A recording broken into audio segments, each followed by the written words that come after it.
भाइयों बहनों, मैं अति पिछड़ी जात में पैदा हुआ। जो करेगा जात की बात उसको कस के मारूंगा लात। मैं किसी भी आरक्षण को पसंद नहीं करता। जम्मू कश्मीर के पहलगांव में जो नरसंहार हुआ उससे पूरे भारत में आक्रोश था। हिंदुत्व का प्रतिनिधित्व करने वाली पार्टी के बड़े बड़े नेताओं ने उच्च स्तरीय मीटिंग ली, जिसमें प्रमुख रूप से माननीय प्रधानमंत्री मोदी जी, माननीय गृह मंत्री अमित शाह जी शामिल थे। इस मीटिंग के विजुअल्स को न्यूज चैनलों पर विभिन्न प्रकार के डिजिटल प्लेटफॉर्म पर दिखाया गया, जिसको देखकर भारतवासियों को लगने लगा कि भारत सरकार कुछ बड़ा कदम उठाने वाली है। शायद अब वो बीमारी हमेशा के लिए खत्म कर दी जाएगी। बीमारी का मतलब पाकिस्तान और उसका आतंकवाद। फिर खबर चलाई गई कि भारत सरकार ने तीनों सेनाओं से कह दिया है कि जाओ पाकिस्तानी आतंकवादियों को सबक सिखाओ। और मैं ऐसा इसलिए बोल रहा हूं क्योंकि न्यूज चैनलों पर यह खबर चल रही है कि भारत सरकार ने तीनों सेनाओं के हाथ खोल दिए हैं।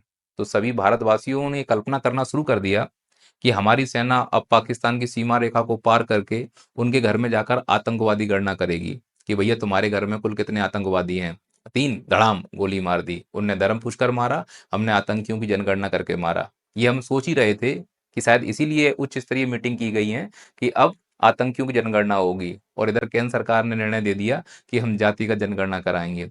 कितनी शर्म की बात है कि यह देश पहलगांव जैसे नरसंहार से गुजर रहा है, वहीं हमारी सरकार दूसरे कामों में व्यस्त है। मैं ये नहीं कह रहा हूं कि जाति का जनगणना नहीं होनी चाहिए। भाई, जो जनगणना पिछले 90 साल से नहीं हुई है, अगर उस जनगणना में 10 दिन का और डिले हो जाएगा तो दिक्कत क्या आ जाएगी। अभी हमारे लिए प्राथमिकता क्या है? पहलगांव का वो नरसंहार, वो जिहादी आतंकवादी जिनका हम बाल भी बांका नहीं कर पाए, इतनी टेक्नोलॉजी होने के बाद, इतनी ड्रोन की डींगे मारने के बाद, अपने आप को डिजिटल इंडिया कहने के बाद, यदि हम उनकी पहचान नहीं कर पाए, उनके ठिकानों को नहीं ढूंढ पाए, उनका बाल भी बांका नहीं कर पाए, तो हमारे ऊपर धिक्कार है। फिर काहे की 56 इंच की छाती, काहे के विश्वगुरु और काहे की लाल आंखें। लेकिन यह समर्थन केवल मैं इस आधार पर कर रहा हूं कि यह जातिगत जनगणना संसाधनों के वितरण को सुनिश्चित करने के लिए की जा रही है, ना कि घटिया राजनीति करने के लिए। देखिए, जातिगत जनगणना के फायदे भी हैं और नुकसान भी हैं। अगर फायदे की बात की जाए तो जातिगत जनगणना सामाजिक न्याय, सटीक नीति निर्माण और वंचित समूहों के उत्थान में मदद करती है, बशर्ते डेटा का सही इस्तेमाल हो। यह खासकर ओबीसी और छोटी जातियों के लिए फायदेमंद हो सकता है, जिनका डेटा अभी अनुपलब्ध है। अगर बात नुकसान की जाए तो यह सामाजिक विभाजन, राजनीतिक दुरुपयोग और डेटा की जटिलता जैसे जोखिमों के साथ आता है। अगर इसका गलत इस्तेमाल हुआ तो यह समाज को और ज्यादा बांट सकता है। अगर सीधे शब्दों में कहूं तो जाति का जनगणना का फायदा ये होगा कि संसाधनों का बंटवारा सही तरीके से हो पाएगा, जैसे गरीबों तक सही में स्कॉलरशिप पहुंचेगी। नुकसान ये होगा कि कोई भी नेताजी खड़ा होकर अपने जाति का झंडा ऊंचा करेगा और वोट बैंक की राजनीति करना शुरू कर देगा। अगर ऐसा हुआ तो यकीन मानो भारत गलत दिशा में चल चुका है। तो सर, अगर ये जातिगत जनगणना विभाजनकारी हो सकती है तो सरकार इस पर क्या सोचती है? पक्ष और विपक्ष का क्या मत है? देखिए, चाहे पक्ष हो या विपक्ष हो, दोनों को मतलब है जातिगत राजनीति से। वो बात अलग है कि वो अपने आप को मसीहा सिद्ध करने की कोशिश कर रहे हैं कि हम फलानी जाति या फलानी वर्ग के मसीहा हैं। हकीकत में सबको अपनी राजनीति का उल्लू सीधा करना है। आइए एक एक करके पक्ष और विपक्ष के पॉइंट ऑफ व्यू को समझ लेते हैं कि कौन कैसे इस मुद्दे को भुनाएगा। अब कौन किसको सही और गलत साबित करने की होड़ में लग जाएगा। ये बात सही है कि कांग्रेस के नेता प्रतिपक्ष राहुल गांधी ने जाति जनगणना के लिए बहुत सी आवाजें उठाई हैं। हर बार हर मंच पर उन्होंने प्रयास किया है कि भारत में जाति का जनगणना हो। हमारा अगला कदम जाति जनगणना होगा।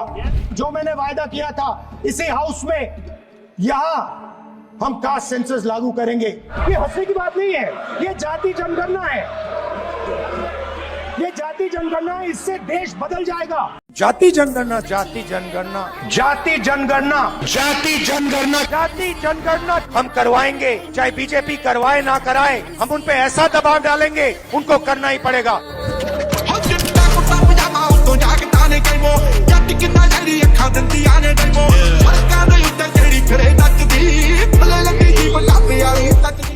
लेकिन मोदी सरकार और उनके मंत्रियों के द्वारा निरंतर यह डिनाई किया गया है कि नहीं, जाति का जनगणना नहीं होगी। फिर जातीय आधार पर, क्षेत्र और भाषाई आधार पर बांटने की कुछ चेष्टा कर रहे हैं। भारत को और सनातन धर्मावलंबियों को खास तौर पर इससे सावधान रहना होगा। क्या स्टैंड है आपका जातिगत जनगणना पे? मेरा वही स्टैंड है जो योगी जी ने कहा, साथ रहेंगे नेक रहेंगे, बटेंगे तो कटेंगे। नहीं होनी चाहिए। बिल्कुल भी नहीं। इतने बड़े मतभेद होने के बाद और खासकर कुछ साधु संत भी थे जो विभिन्न प्रकार के नारे लगा रहे थे जातियों को लेकर कि जात पात की करो विदाई, हम सब हिंदू भाई भाई।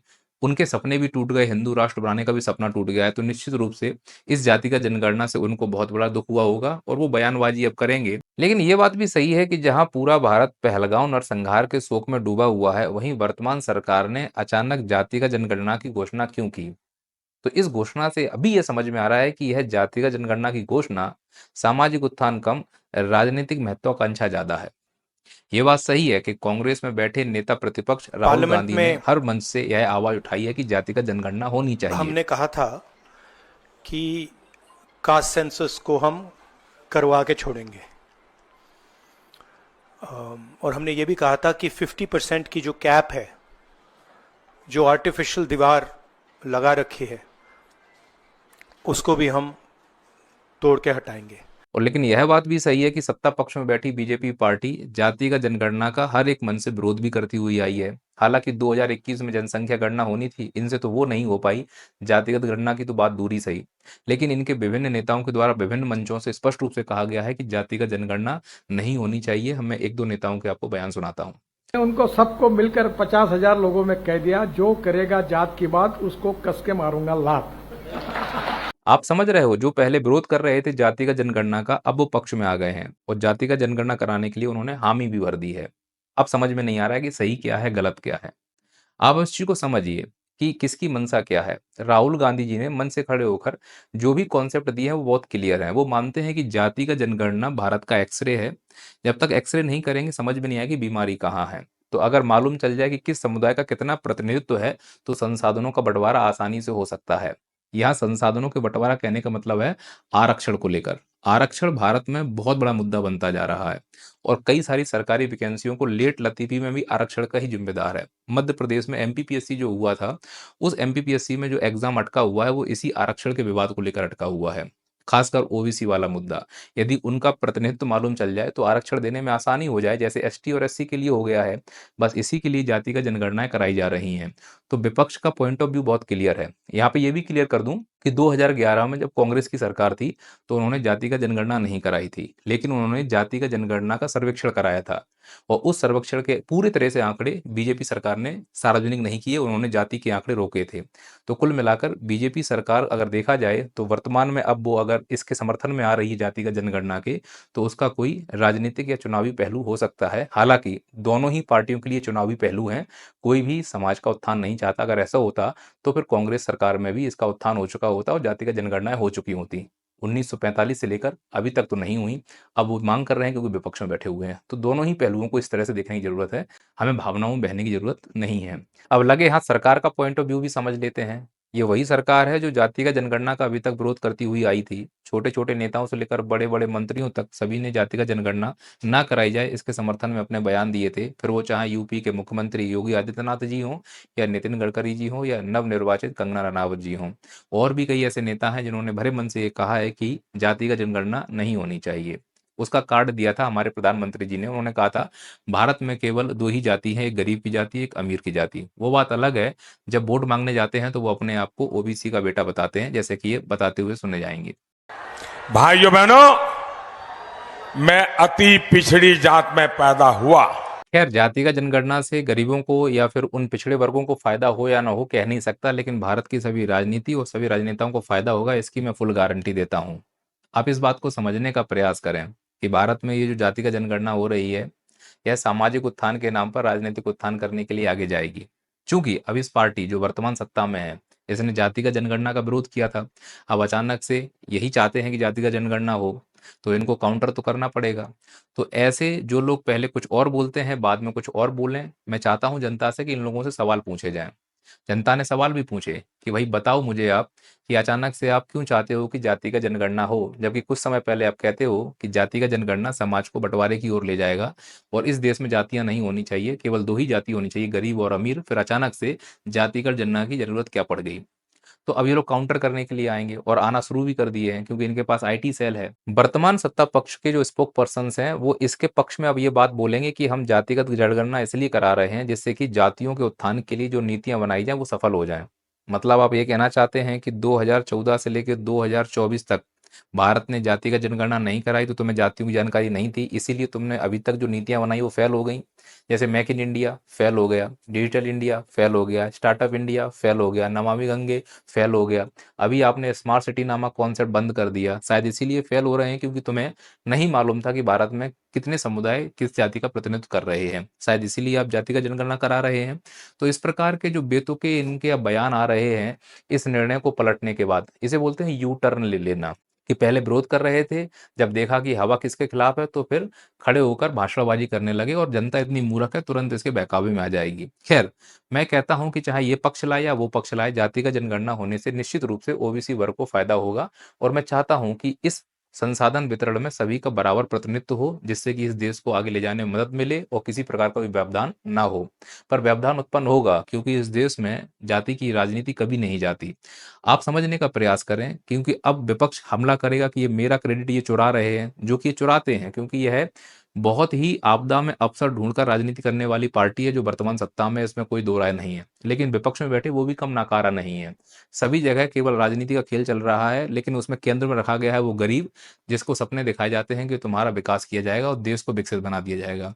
और हर बार ये लोग गोल पोस्ट चेंज करते रहते हैं, चाहे विपक्ष में हो या पक्ष में हो। लेकिन मुद्दे पर टिके रहना है। मुद्दा ये है कि जब यह अपनी बातों पर यूटर्न लेकर आएंगे और लोगों को कन्विंस करेंगे, तो बीजेपी लोगों को कन्विंस कैसे करती है? आईटी सेल के द्वारा।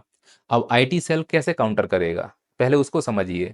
अब आईटी सेल उन लोगों को काउंटर करेगा जो विपक्ष में बैठे हैं, जो चिल्लाएंगे कि तुमने यूटर्न ले लिया है, तो बोलेंगे नहीं, अगर जाति का जनगणना होगी तो इसमें सवर्णों को मालूम चलेगा, खासकर ब्राह्मणों को बदनाम किया जाता है, ब्राह्मणों को कि ये खा गए पूरा, तो मालूम तो चले कि इस देश में कितने ब्राह्मण हैं और कुल संसाधनों में उसका कितना प्रतिनिधित्व है, तो कम से कम ब्राह्मणों को गाली देना बंद हो जाएगा। दूसरा, आईटी सेल ये भी फैलाएगा कि अगर जाति का जनगणना होगी तो मीम और भीम कितने हैं इनकी जानकारी लगाई जा सकती है। कुल मिलाकर वो हिंदुत्व वाली राजनीति बंद नहीं होगी, वो चलती रहेगी। यही आईटी सेल में प्रोपेगेंडा फैलाया जाएगा, जैसे पहलगांव हमले में फैलाया गया था, धर्म पूछकर नहीं जाति पूछकर मारा गया है।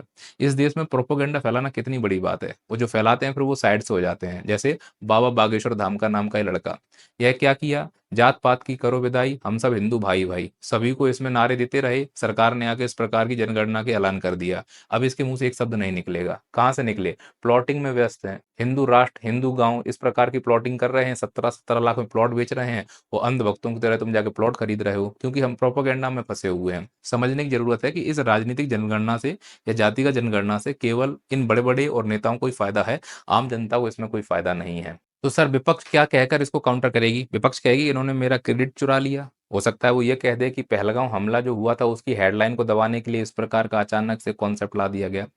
कुल मिलाकर मैं ये कहूंगा कि हाँ, भारत में जातिगत जनगणना होनी चाहिए, भारत में आरक्षण प्रणाली में सुधार होना चाहिए, और मैं ये चाहता हूं कि जाति जाति खेलना बंद कर देना चाहिए। पर इसके नकारात्मक और सकारात्मक प्रभाव तो सामने आएंगे। अगर इस देश में नकारात्मक प्रभाव सामने आए, जो कि आएंगे क्योंकि इस देश में जाति की राजनीति बहुत गंदे स्तर पर हो रही है, अब जब लोगों को ये जाति मालूम चल जाएगी तो निश्चित रूप से एक वैमनस्य तो बढ़ेगा।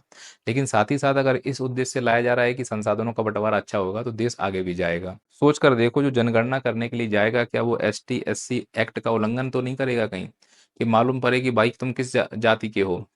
उसने कहा हम चमार हैं, तो भाई चमार बोलना तो उल्लंघन होगा ना। तो हम अब किसी को भी उसकी जाति के नाम से बुला सकते हैं क्योंकि जाति की जनगणना हो रही है, तो क्या जो एक्ट है वो अब खत्म हो जाएगा?